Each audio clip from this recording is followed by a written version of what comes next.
Hi, I'm Ted London, Director of the Base of the Pyramid Initiative and Senior Research Fellow at the William Davidson Institute at the University of Michigan. And today I'm with Colin Beckwith, who's the Director for Central America for CARE. Colin, welcome. Thank you. Delighted you're here. Could you tell us a little bit about your background that led you to your current position? Yeah, I've worked for CARE for about 17 years. Started working with them at the project manager level and climbed the ladder, so to speak, and got into broader areas of management overall, as well as some of the more sectoral kind of programming that we do as an organization. Over the past 7 years, I've been more sort of focused on trying to help CARE kind of look at the organizational side of things and the role that we play in terms of how we position ourselves to be able to better fulfill the mission that we have as an organization. One of the things we've been talking a bit about over the past 18 months, 2 years, is this idea of revenue-generating enterprises. How do you think that fits in kind of the evolution of an organization like CARE, thinking about poverty alleviation? Kind of where have you been and where are you going to, and how does this play into that?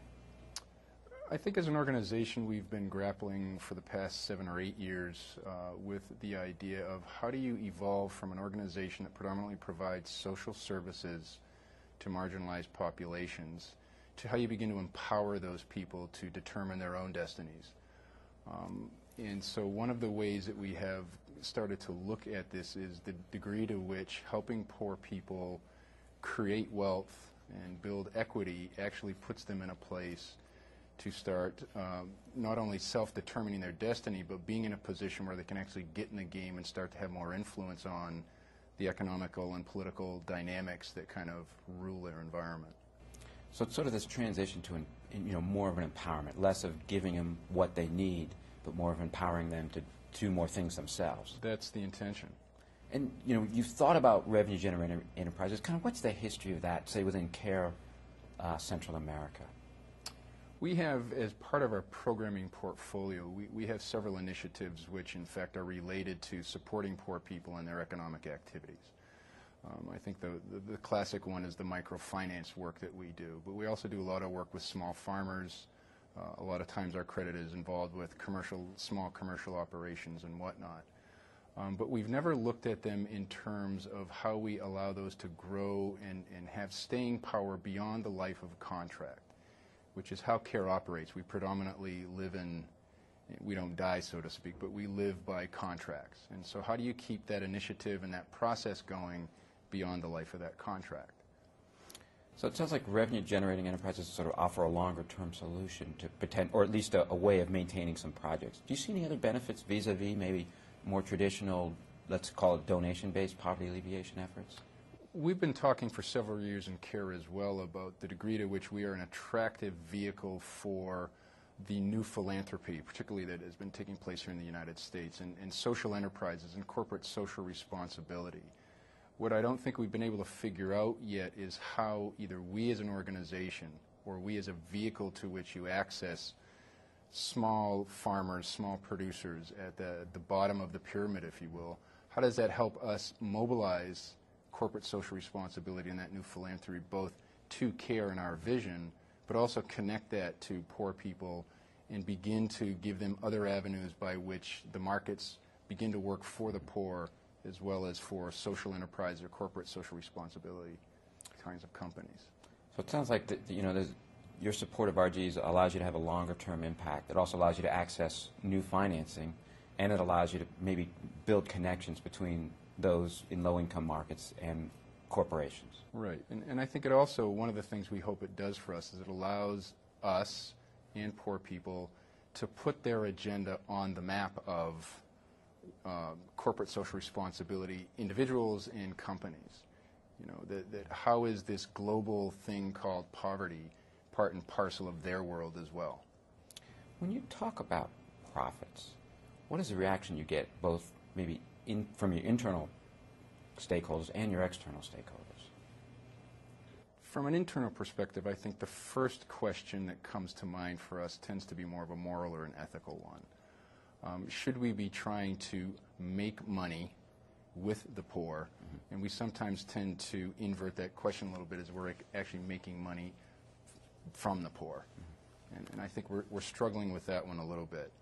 I think from an external perspective, we're still asking questions about care and what we are known for or perceived to be known for in the general public.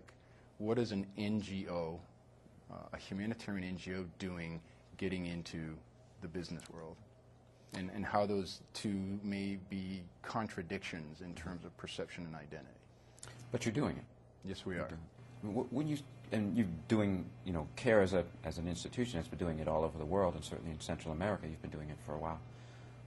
What advantages or assets do you bring to revenue-generating enterprises that you think could help you be successful in this space? A couple of things come to mind. One, we are in the trenches. We have great credibility with poor people and poor people who are actually entrepreneurial. And so we can bring that bottom of the pyramid population to a different level in terms of who they are able to engage with and or potentially interact with. So that's one of the things that comes to mind. The other is, again, we are a trusted brand name, at least in the development and humanitarian world. And we hope that that gives us a certain amount of potential to knock on the doors of some of these other social actors and begin to engage them in a conversation about how they, together with us in the bottom of the pyramid, can actually begin to make sense together, and that we're not sort of separate entities, even though we all may have sort of similar social interests. But it's not that easy, right? There are certainly some challenges that you face in doing that. Can you talk about some of the real challenges as you move forward with an approach that involves revenue-generating enterprises? The one challenge that is particularly going through my head right now is, what is the appropriate moment by which you begin to try to blend this not-for-profit and this for-profit approach? And will one potentially counteract the other one, and then either A, slow down the experimentation of looking into this for-profit revenue-generating enterprise kind of a notion, or the flip side, that by going too aggressively down that road, do we potentially run some risks about how the NGO is unconsciously negatively affected by that. So how do we make sense out of the two playing in a similar world, and that we, CARE, are in some way, shape, or form a nexus in those two worlds? One of the things we've talked about a little bit is kind of this idea of managing expectations, because there's actual impact, but then you've got a lot of people that don't look at CARE this way. Those would be, your employees, the community, your traditional donors. How do you work with them, do you think, to kind of manage their expectations, have them understand what you're thinking about doing, so that they can be more aware and hopefully supportive of this effort? This is emerging thought as I answer this question. Again, I think one of the plights that we have as an organization that is trying to contribute to the fight against poverty is that we are constantly struggling with maintaining cash flow, if you will, because again, we live by contracts. One of the ideas I have about how perhaps the revenue-generating enterprises can help us is that we can mobilize resources that have longer staying power, that can be in the poverty-fighting game for much longer than the life of a contract, as well as the possibility of, if we are able to keep those resources at work for a longer period of time, the degree to which we can also have some flexibility to be able to evolve and be more responsive to the opportunities that the bottom of the pyramid has, versus the current dynamic where you bring to them sort of a predetermined, this is what we have to offer right now, and it's got 3-year shelf life, and then if we don't have anything else to offer after that, it's like our relationship has ended. So we're in a lot more fits and starts, which I hope that the other part of the business will kind of help us kind of resolve. So if you can generate revenues, you can have a longer-term presence and perhaps greater flexibility in what you do, because that money, as we talk about, is unrestricted in the sense it's not tied to a particular grant. Correct. And I also think, too, that I hope that what this also does is it engages a different kind of resource source, if you will, that is involved with us, that it isn't necessarily contract-based. It's a resource that is constantly out there looking for different ways to help jumpstart entrepreneurial kinds of dynamics, and we can move if I'm using the term correctly, these funds can be a little bit more fungible in terms of how we can move them around as well, which very often in the contract world of the NGOs, we're a little bit hamstrung there in terms of that flexibility to move with opportunities and emerging needs and demands. I mean, one of the things we've also talked about is moving funds is great, but having the ability to figure out how to optimize that and sort of a criterion is a challenge. And it's early in your thinking, but how do you begin to think about balancing, opportunities that have really high economic returns and maybe modest social returns versus those with no economic returns, but reasonable social impacts? How do you begin to allocate your funds across different opportunities, some that generate revenue, some that may not? I'm not sure how to answer the question yet. I think it's some of the things that we're searching for. Where do we strike a balance? Yeah. In an organization like CARE, and I want to be careful how I say this, but we tend to look at extremes of sort of the pendulum. And I think what we're really struggling with right now is what is a happy balance between those extremes, so that we don't find ourselves being excessively over on the profit side at the disadvantage of the social side, but likewise, we don't get too far over on the social side so that all of a sudden makes the profit side not very attractive either. Yeah, I think you're really at the cutting edge. It's a very tricky issue to figure out. And one of the things we've talked about is thinking about how do you begin to avoid some of the liabilities associated with business, but also capture some of the benefits of these. And I know we've talked about different structural options that CARE Central America could explore. And can you give kind of your latest thinking on where you see that going? Right now, the way we have some fledgling revenue-generating enterprises, they're all sitting within our program portfolio in the NGO.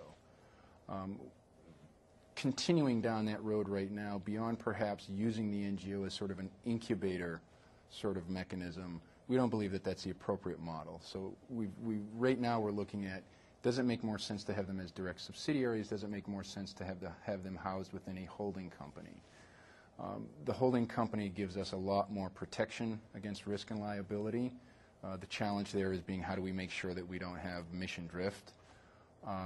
I think what we would probably do for the moment is we would probably look at the holding company because of the less financial liability that would reflect for an organization like CARE, and see where that takes us in terms of its ability to guard against that mission drift. And so what we want to do right now is take a harder look at what would that holding company need to do, what do we want it to do, what's the business plan for it, how do we begin to market that, and then play as we start to set that up. One of the things you'd mentioned earlier was new sources of capital. Do you think the holding company or some sort of a model like that would provide access to capital that you wouldn't be able to tap through kind of your traditional grant-based programs? I believe that it would, but since we haven't quite gone down that road yet, I think it remains to be seen. When you think about kind of revenue-generating activity or enterprises and some of the things that CARE has done so far, what have you learned because you've really been spending, I know for a while thinking about it, particularly a deep dive over the last year or so. Kind of what have you learned as you think about these kind of things that you might tell other NGOs in this space? It's like, here's some of the things that we've discovered as we've gone through this process.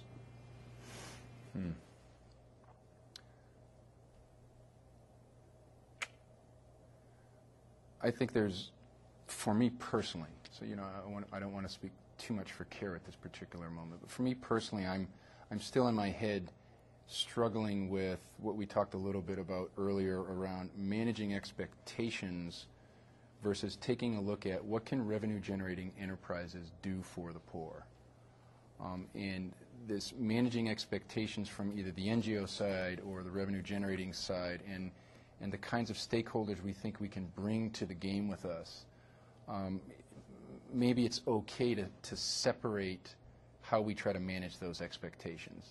And I think right now I'm still grappling with, do you necessarily have to meld those expectations at the outset, which is at least where my head seems to think we need to be right now, but I can't quite make sense out of that. I think there is a question about how we answer or get comfortable with not having an answer to yet what may be that moral or ethical question that we're asking. I mean, again, we need to recall that in the case of Central America, we are working in an area where historically there's been a huge divide between the enterprise side and the social side, and we haven't found a way that the two sides can actually come together and work together and have sort of a happy marriage, if you will. So sort of kind of in closing, as you think about revenue and revenue generating enterprises, what excites you the most about doing this, kind of pursuing this? Why are you doing this? What really, because you're putting a lot of energy into this, why? What's the real bonus for CARE? I believe it gives us an opportunity to explore a very different avenue about the role for international NGOs in the development game in Latin America.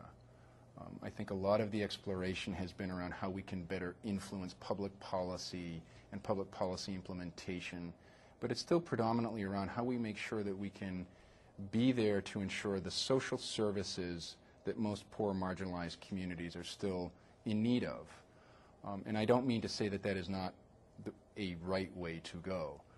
But this idea of going down the other road whereby poor people are involved in market dynamics. They are very, very savvy when they have such a very narrow margin of risk. They make a whole lot of smart decisions, but they just can't make a bad one. And so does this avenue allow us as an organization to give them a little breathing space?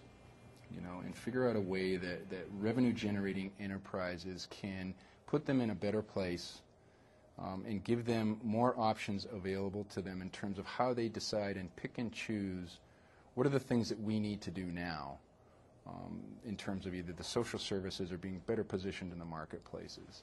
So for me, it's a very different role than what we have talked about in years past as an organization. It doesn't mean that we would necessarily forego thinking about the ways we can influence public policy and public policy implementation, but it brings that market-based and that revenue-generating enterprise side into the NGO, and I think makes us a very different organization playing a very different role.